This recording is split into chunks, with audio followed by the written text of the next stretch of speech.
नमस्कार, जय हिंद, जय भारत। पूरे देश भर में आज बहुत ही खुशी का माहौल है और मेरी खुशी मैं आप लोगों के बीच में शेयर करना चाहती हूँ। 4 पंक्ति आप लोगों को सुनाने जा रही हूँ।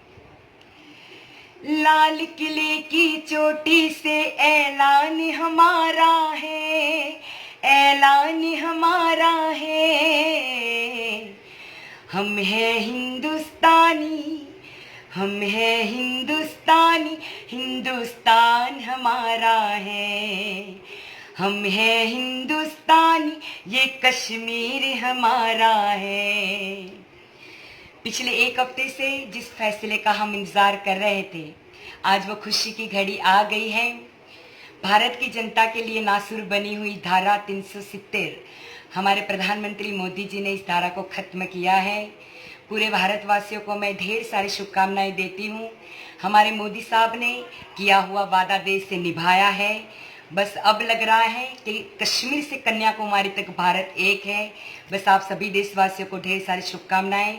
हमारे प्रधानमंत्री मोदी जी को भी ढेर सारी शुभकामनाएं। जय हिंद, जय भारत।